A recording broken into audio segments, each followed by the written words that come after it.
Good afternoon. I'm Berkeley Mayor Jesse ARREGUIN, and thank you for joining us for the City of Berkeley's 20th Annual Holocaust Remembrance Day event. Though we're hosting today's event virtually, we are coming together as a community to remember those that were murdered in the Holocaust, to honor those who survived, and to recommit ourselves against anti-Semitism, hatred, persecution, prejudice, and tyranny.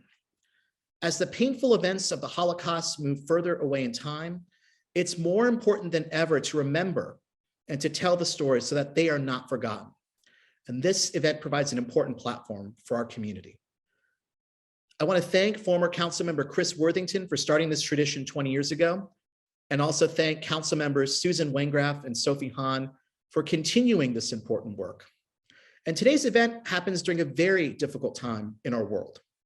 The war in Ukraine has resulted in a level of death and destruction we have not seen in Europe since World War II. And I was heartbroken to hear recently of the news of a 96-year-old Holocaust survivor who was killed when his home was bombed by a soldier who was falsely told by his government that his mission was to defeat Nazis. Putin's lies will not fool us, and we stand in solidarity with the people of Ukraine and the Ukrainian Jewish community during this difficult time.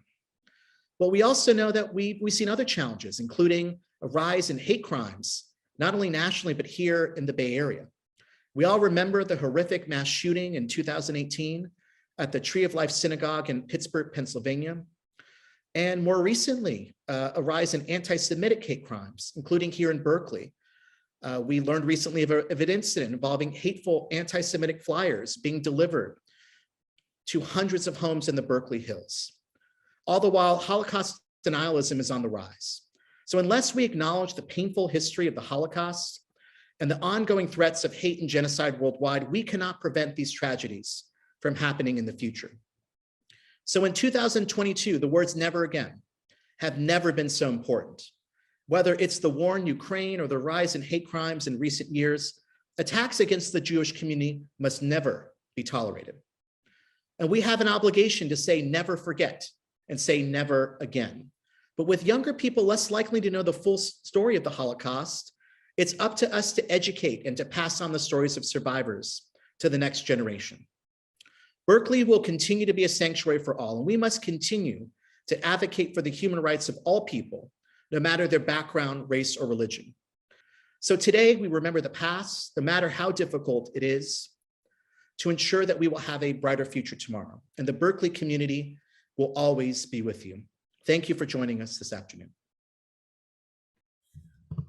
Good afternoon. I'm Sophie Hahn, Berkeley City Council Member, District 5, and I'm going to read the City of Berkeley's proclamation honoring the 19th Annual Holocaust Remembrance Day.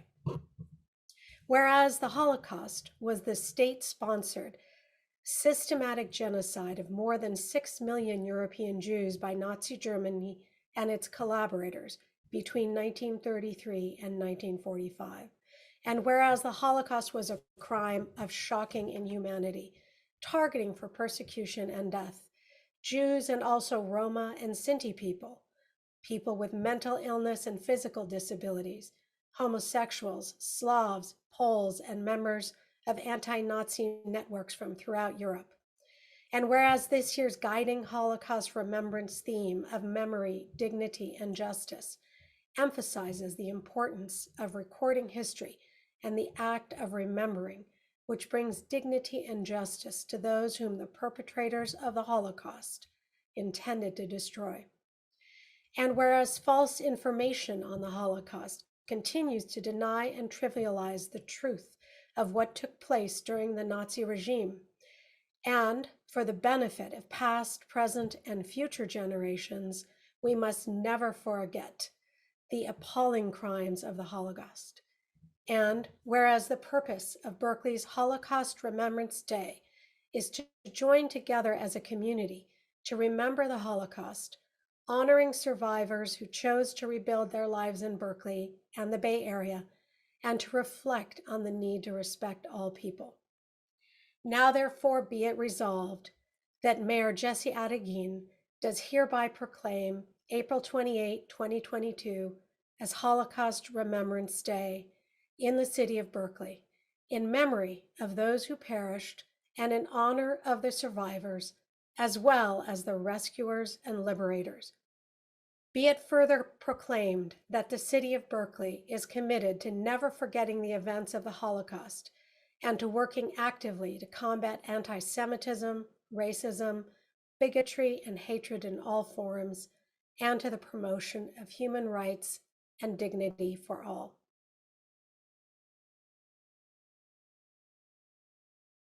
Hello, my name is Rita Clancy. I'm the Director of Adult Services at JCC East Bay.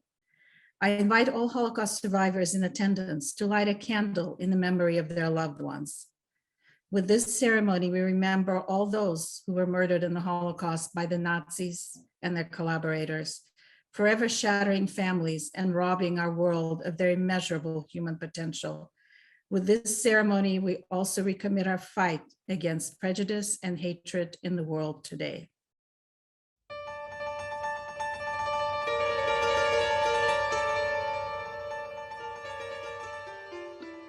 My name is Vladimir Igumenov.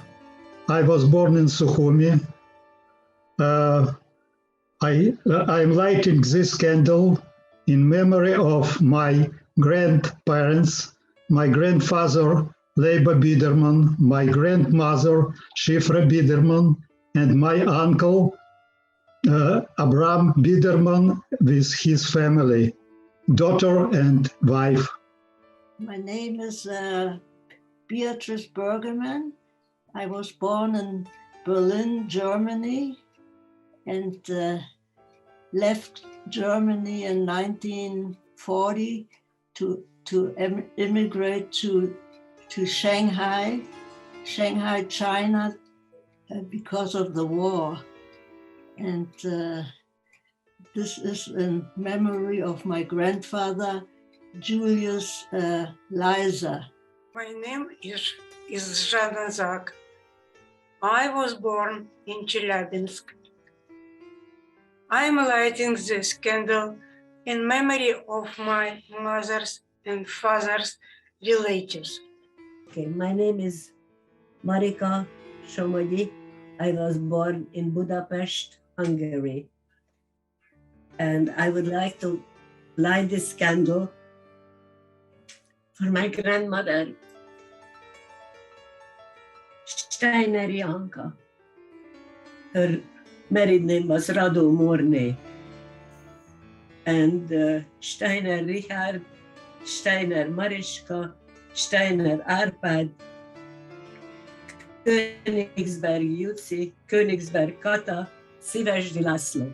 They were all murdered in Auschwitz. I am László Somogyi. I was born in Budapest, Hungary, and I like to light the candles to the memory of my three grandparents, Gyula Somogyi and Spitzer Irén and Löwy Regina. They were deported from Hajdunánás. And also for my little cousin, Marika Somogyi, who was murdered at the age of 2. My name is Alexander Shirman. I was born in 1929 in city of Taganrog. I would like to light candle today in memory of my grandfathers, Moisei Shirman, Hatzkel Friedman, and Alta Friedman.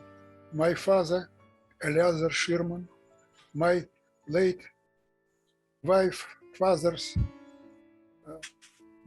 Zalman Neistat, her brother, David Neistat, and my close cousins Leonid and Isai Friedmans. My name is Evelyn Apte. I was born in Görlitz, Germany, and I would like to light this candle in memory of my Aunt Hilde Grodnauer Natanzon, who was murdered in Auschwitz. My name is Izali Zimtsovsky. I was born in St. Petersburg, Russia. I am lighting a candle in memory of my father, Iosif Zimtsovsky, my uncle Zalman Pechatnikov, and my aunt Fruma Berezin, who was born out alive together with her 5 children.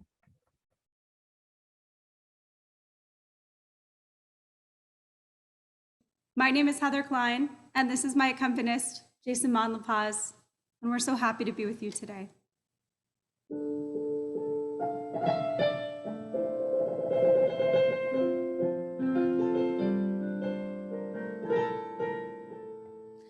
Unter die Churves von Peulen, a Kopf mit blonder Haar, der Kopf und Seite der Churben, beide senden wahr. Dahlia, meine Dahlia, Dahlia, Dahlia, meine. Dahlia, meine Dahlia, Dahlia, Dahlia, mein. Über die Churves von Peulen fällt und fällt der Schnee, der blonde Kopf von mein Mädel tut mir mehr suchen weh. Der Weitig sitzt beim Schreibtisch und schreibt einen langen Brief. Der Tränen seine Augen ist misstigen tief. Dahlia, meine Dahlia, Dahlia, Dahlia, meine. Dahlia, meine Dahlia, Dahlia, Dahlia, mein. Über die Churves von Peulen flattert a Vogelum, a größte schiefe Vogel, zittert mit den Flügeln froh. Der größte schiefe Vogel, mein erschlagen Gemüt, trägt auf seine Flügel das tausige Treue mit. Dahlia, meine Dahlia, Dahlia, Dahlia, meine.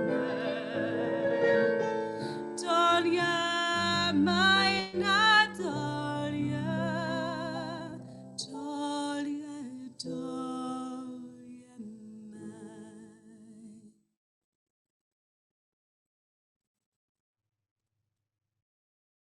Russia's invasion of Ukraine has unleashed significant devastation worldwide. But for Holocaust survivors, especially those from the former Soviet Union, the crisis that has cost so many lives already has sent a unique shock that is taking them back to their own childhood and to the atrocities of Nazism. Bombing of residences reminds many of their own neighborhoods that were decimated during World War II. Bombing of hospitals and schools aimed at murdering innocent civilians brings on so much sadness and re-traumatization. Children getting on trains and saying goodbye to their parents is a reminder of families ripped apart. Our survivors are determined to make a difference. Many volunteer to speak about their experiences during World War II and their childhoods. Each of their stories is unique and it educates us all. It is a window into each person's unique trauma, and it helps us understand history and how to carry out never again. Today, it is my pleasure to introduce our honored speaker, ADELA Meyer, a Holocaust survivor from Czechoslovakia. ADELA was born in part of Czechoslovakia called Sudetenland, which was the sections of northern and western Bohemia and northern Moravia in the vicinity of the Sudeten mountain ranges. It was a beautiful and scenic part of Eastern Europe, but progressively it became more anti-Czech and anti-Semitic. And by 1938, just a few months after ADELA was born, this part of Czechoslovakia fell to Germany. ADELA will tell you the rest. Please help me welcome ADELA Meyer. My name is ADELA Meyer. I am a child survivor from Holocaust. I was born in July of 1938 in Yurkov, Sudetenland. I was named after my maternal grandmother, Adela Gisela. The Sudetenland, which was part of Czechoslovakia, was inhabited by Germans at that time. We spoke German at home. My mother, Susanna, was Jewish. She was a housewife. And my father, Alfred Weinberger, was Christian. He was 26 years older than my mother. He worked for the train company. I had 6 sisters and 1 older brother. My father was born in Yurkov. I didn't know and didn't remember my father's family. I remember an uncle, possibly my father's brother. Mother's side of the family, they were born in Prešov. Mother's marriage was her second one with my father. We never saw her family. They didn't come to visit during the war. They all live in Prešov. I remember hearing about my uncle Lipov and my aunt Aranka. My uncle was deported to the Ravensbrück concentration camp. Caroline, my youngest uncle, was also deported. They were not married at that time. My grandmother, Johanna Tar, died in the cattle car, the way to the concentration camp. I was less than a year old when Hitler announced Sudetenland, part of Czechoslovakia. To Germany, my family moved to Boleborz, where we had a house. My father wanted a protecting life for my family. Boleborz was a small village, 40 houses in the mountain of Sudetenland. We were close to the forest as Hitler was carrying out the murder of the Jews. My family was afraid. What will happen to us? Especially my mom. My mother's family lived in Prešov, Slovakia. My mother asked her sibling to move to Boleborz, but they didn't want to leave the business and were under the impression that they would be saved. But in 1943, the Nazis took all of the Jews from Prešov and deported them to concentration camp of Dachau, Medvening, Ravensburg, and Auschwitz-Birkenau. There were no surviving from my extended family on my mother's side. During the war, many times we had hide in the forest. We were the only family with Jewish parents in Boleborg. When the Nazis came, they asked the priest of Boleborg if there were any Jews in the village. The priest wouldn't say, "No, there are no Jews here." The priest knew when the Nazis were coming ahead of the time. He wouldn't tell my father to take the children to the forest. As a children, we were glad to go to the forest to collect mushrooms, berries, and return in the evening. My mom baked and cooked and made delicious pies from the berries we collect in the forest. We had a gramophone playing out house, the playing gypsy music. My mom's roots were Hungarian overall. I remember very little. I was 4 or 5 years old. My parents never talk about being Jewish. So my sister and I didn't know that we were Jewish. Every month we would go to church. We didn't go to kindergarten or any school until I was 8 years old. My mom homeschooled us. They were on until the war ended 1945. After the war, I was almost 8 years old at the time when my mother died from cancer. My mom couldn't take care of me while she was sick, and she arranged for my oldest sister, Oliva, and I had to go to different homes to be taken care of me. In 1947, my oldest sister, Johanna, left to Israel. She was in the Palmach, fought for the independence of Israel. In 1946, with the help of American Joint, my sister and I, with the expansion of Johanna, went to Prague to Orphanage. We stayed in the orphanage for a few years. I was at the orphanage where we were told that we were Jewish. We went to the school in Prague and learned the Czech language. We visit our father once during the year of the holiday. I was almost 11 years old when I made it to Israel, to Italy. Our journey to Italy was 4 days long. We had a loaf of bread and salami that had to last us through the journey.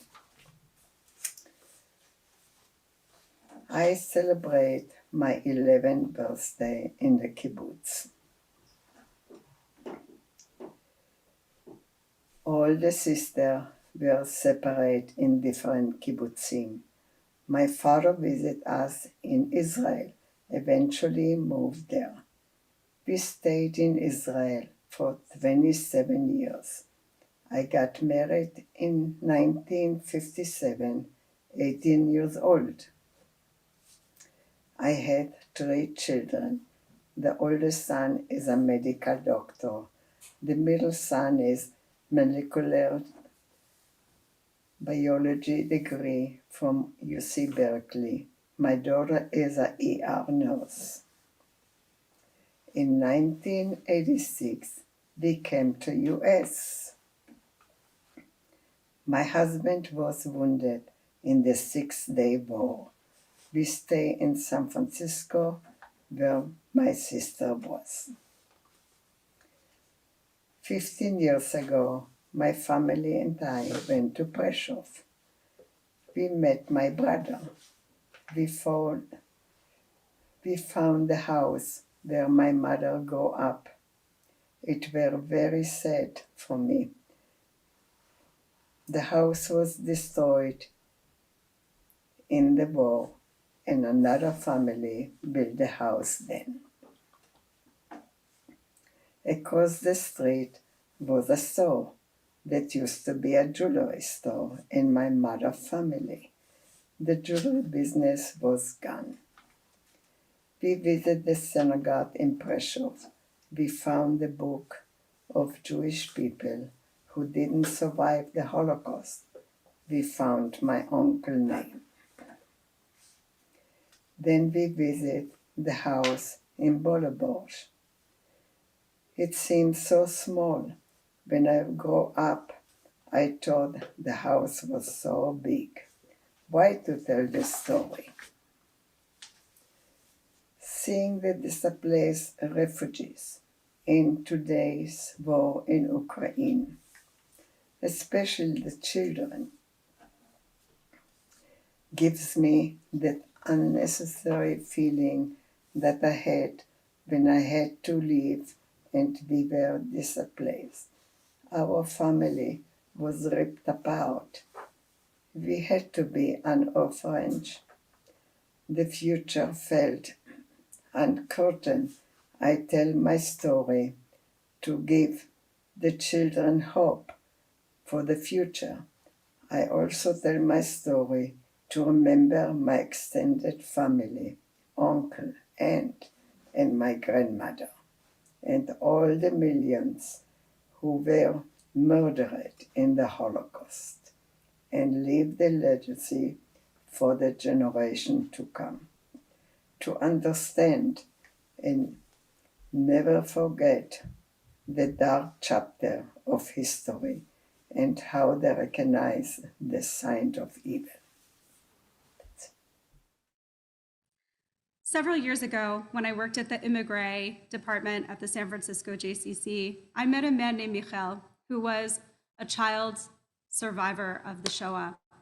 The last thing he heard from his mother was this lullaby, and for years he hadn't heard it, and I was lucky enough to be able to perform it for him to hear for the first time.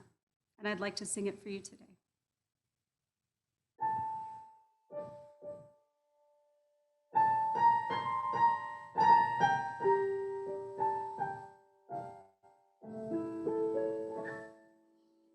Ich gedenk sich noch die Jahren, wenn ich bin ein Kind gewesen. Und ich seh die schönen Blumen, wie mein Wiegele fleckt schön. Und die Mama soll sich wehen, heut sie mich zum Herz gedrückt. Und mit süßer Melodie holt sie mich eingewühlt. Schlaf, mein Kind, ruft zu weinen, deine Augen lach verschließ.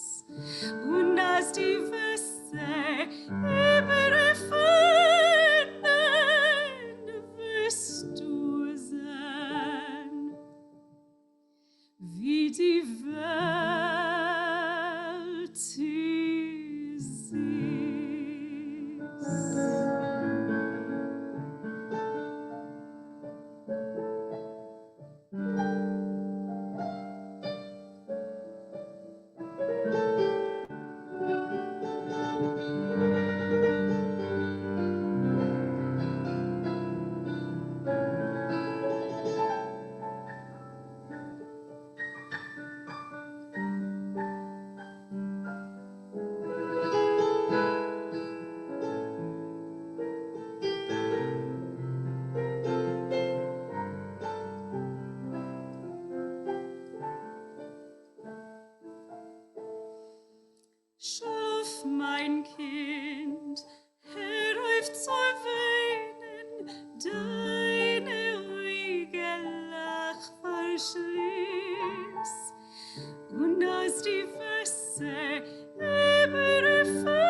My name is Eva Lucas.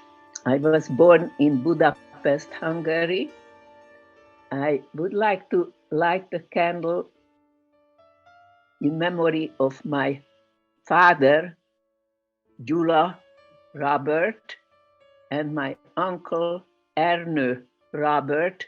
Both of them were murdered in a labor camp in Kőszeg, Hungary.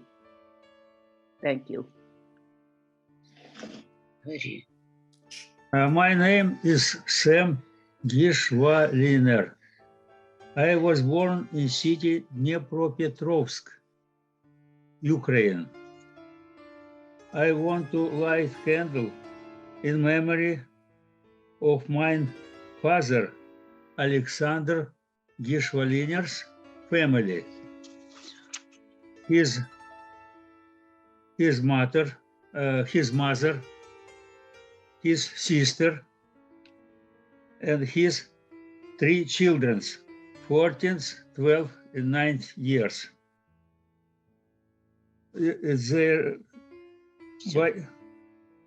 They all shot in 1941 years in Rostov-Don.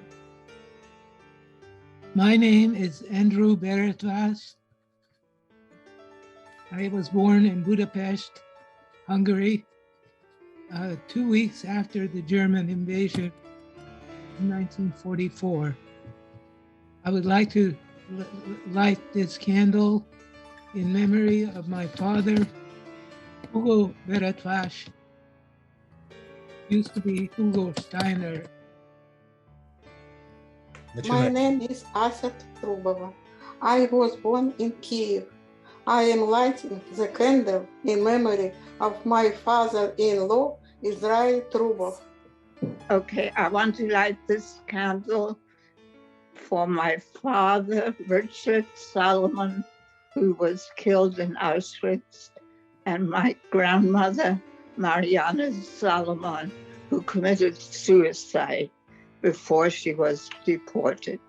I was born in Berlin, and I went to England in 1939. My name is Raisa Scheinberg. I was born in Kiev, Ukraine. I light this candle in memory of my grandparents, Zelik and Bella Voskoboynik, and their children, 3 children, who died in Begloop camp, and memory of my father, Mikhail Goldstein, and father-in-law, Benjamin Risman. He killed in Babi Yar. My name is Michael Yudis. I was born in Ufa, Bashkiria, Russian. I light my candle for my cousin, Leonid Lvovsky. My name is Sofa Yudis. I born in Dnipropetrovsk, Ukraine. I light this candle from memory my father, Gaysinsky Usher, and my grandfather, Gaysinsky Isak. My name is Tamara Erkina. I born in Moscow. I light the candle in memory of Yakov Amromin and Naum Amromin. It is my uncles. My name is Evgeny Ignat. I was born in February 1942, where my grandparents and my uncle and my mom evacuated from Kiev. I'm lighting this candle in the memory of my father's parents, and their name was Mikhail Ignatovsky and Tessa Ignatovskaya, and they went to Babi Yar together with their 3 daughters and 1 son, Yudek, and they were killed there.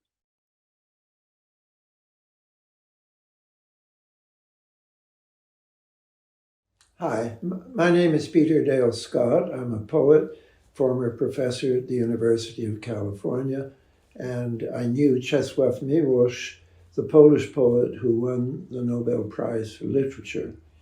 During the war, he wrote 2 poems about the the ghetto uprising in Warsaw in 1943. And after the war, many years later, these poems became very controversial and occasioned a debate in Poland for the first time about what Polish responsibility had been for the Shoah and the horrible things that happened, so many of them, in Poland. This is the poem I want to read, Campo dei Fiori, which is actually about a place in Rome where Giordano Bruno was burned alive, but he uses it as a way to come into what was happening inside the ghetto as the Poles witnessed from outside. And someone actually built what he calls a sky carousel, a chaeroplane, where people could have a kind of festive occasion, actually just outside the ghetto when bits of ash were coming and disturbing the people on the carousel. Campo dei Fiori. In Rome, on the Campo dei Fiori, baskets of olives and lemons, cobbles spattered with wine, and the wreckage of flowers. Vendors cover the trestles with rose-pink fish, armfuls of dark grapes heaped on peach down. On this same square they burned Giordano Bruno. Henchmen kindled the pyre, close pressed by the mob. Before the flames had died, the taverns were full again, baskets of olives and lemons again on the vendors' shoulders. I thought of the Campo dei Fiori in Warsaw by the sky carousel one clear spring evening to the strains of a carnival tune. The bright melody drowned the salvos from the ghetto wall, and couples were flying high in the cloudless sky. At times, wind from the burning would drift dark kites along, and riders on the carousel caught petals in midair. That same hot wind blew open the skirts of the girls. And the crowds were laughing on that beautiful Warsaw Sunday. Someone will read as moral that the people of Rome or Warsaw haggle, laugh, make love as they pass the martyrs' pyres. Someone else will read of the passing of things human, of the oblivion born before the flames have died. But that day I thought only of the loneliness of the dying, of how when Giordano climbed to his burning, he could not find in any human tongue words for mankind, mankind who live on. Already they were back at their wine, or peddled their white starfish, baskets of olives and lemons they had shouldered to the fair, and he, already distanced, as if centuries had passed while they paused just a moment for his flying in the fire. Those dying here, the lonely, forgotten by the world, our tongue becomes for them the language of an ancient planet, until when all is legend and many years have passed, on a new Campo dei Fiori, rage will kindle at a poet's word.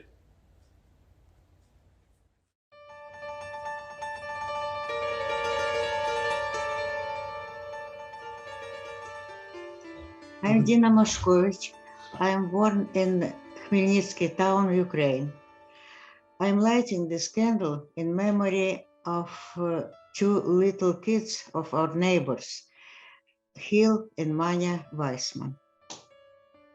My name is ADELA Vizela. I was born in Sudetenland in Czechoslovakia. I would like to light the candle for memory of my grandmother, Johanna Tar, for my uncle, Lipov, for my auntie, Aranka, and for my uncle, Jeno, and for all of my sisters that passed away in Israel. I would like to light the candle for the memory.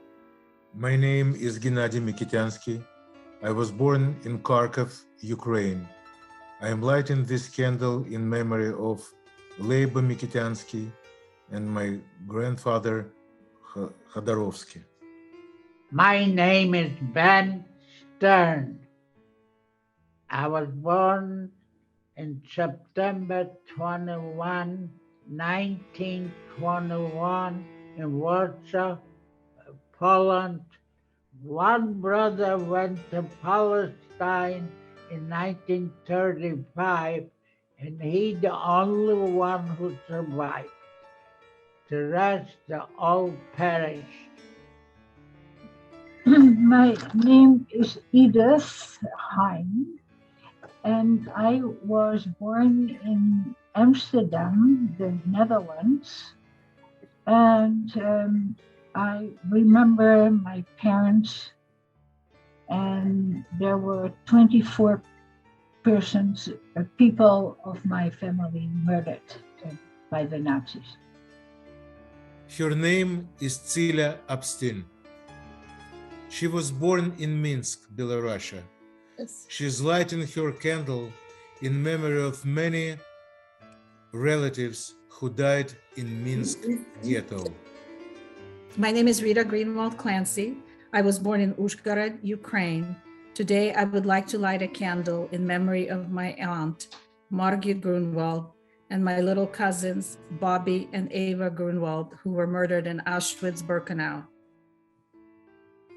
I'm Susan WENGRAF, and today I am remembering Helene WENGRAF, Walter WENGRAF, Gisela WENGRAF, Oscar WENGRAF, who all perished in the Holocaust.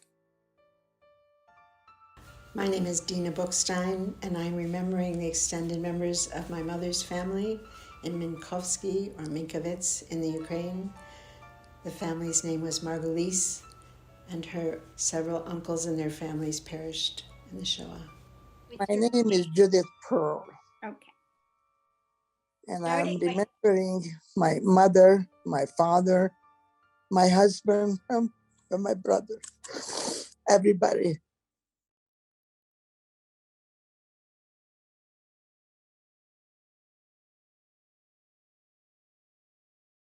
My name is Tessa Rudnick. I'm a council member for the city of El Cerrito and the granddaughter of a Holocaust survivor and resistance fighter named Gene Greenstein. I'd like to briefly share with you his extraordinary story and share how his experiences as a Holocaust survivor has shaped me in my life and where I am today. My grandpa Gene was born in a town called Velký Ševluch in 1924. When he was born, his hometown was Czechoslovakia. Yet his hometown was in a region with fluid borders and a multicultural population. His Czech hometown was Hungarian speaking, then became a part of the Soviet Union after the war.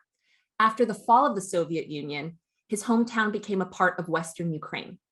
My grandpa grew up speaking Czech, Hungarian, German, and Hebrew. His immediate family consisted of his mother, father, older sister, 3 younger brothers, and a baby sister. When the war came to his hometown, he and his family were ghettoized. When rumors of Jews being moved to labor camps started, he made the painful decision to go into hiding, while his mother, father, and 5 siblings were forced into cattle cars. He and 3 other young people were bricked into a wine cellar by a Jewish mason with only 2 80-liter kegs of water, some smoked pork, and a little wine. They went into that cellar June 2nd, 1944, and they remained quietly trapped in that dark, hot wine cellar until the end of August 1944. My grandpa was ultimately captured and escaped, recaptured and re-escaped. He ended up in Budapest, where as a 20-year-old man with nothing to lose, he joined the Jewish underground resistance.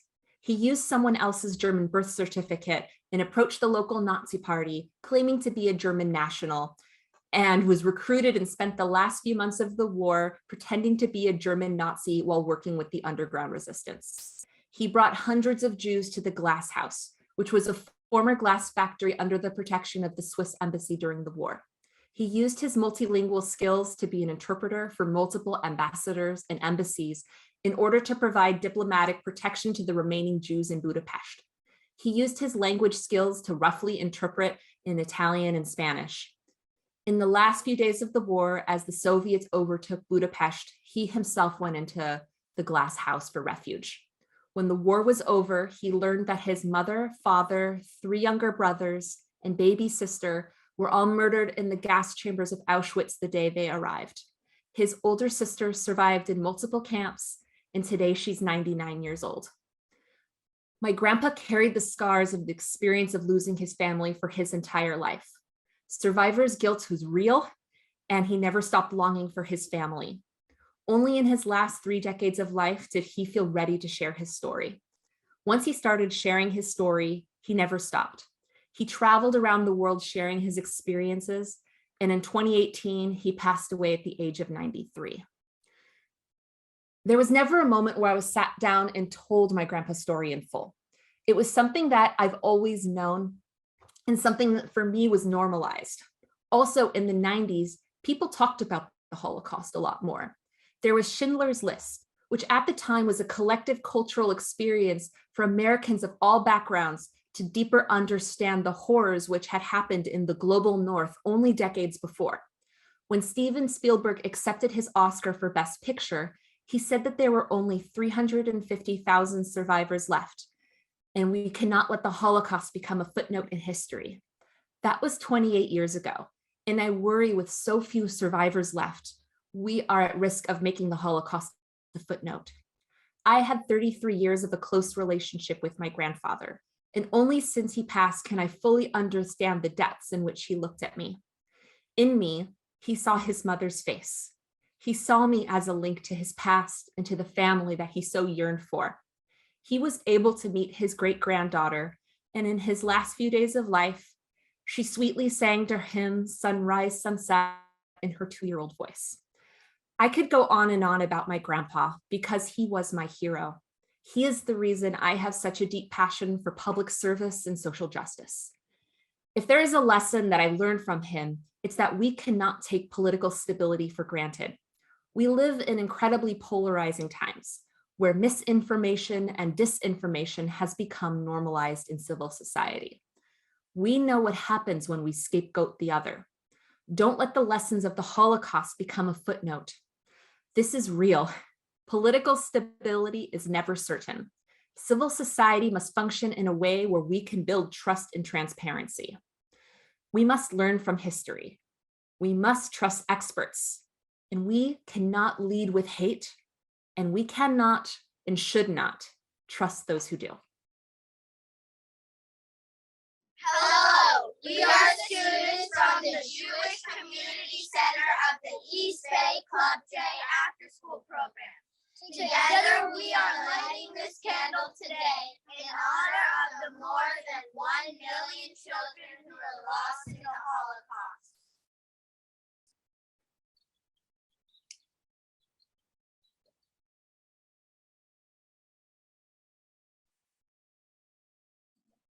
My name is Susan WENGRAF. I serve on the Berkeley City Council, and it's a privilege for me to be here with you today. For the past 20 years, a very small group of dedicated volunteers who are committed to keeping the memory of the Holocaust alive have worked to put this program together.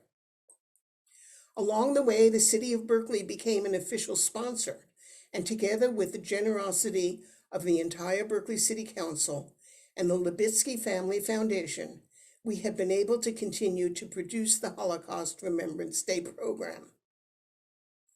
Thank you to our funders and to my colleagues Rita Clancy, Dina Bookstein, Lori McWater, James Chang, and Councilmember Sophie Hahn for all their good work to make this program possible. Today we had the privilege of hearing the personal stories of ADELA Meyer, our honored survivor, and TESSA RUDNICK, granddaughter of a survivor.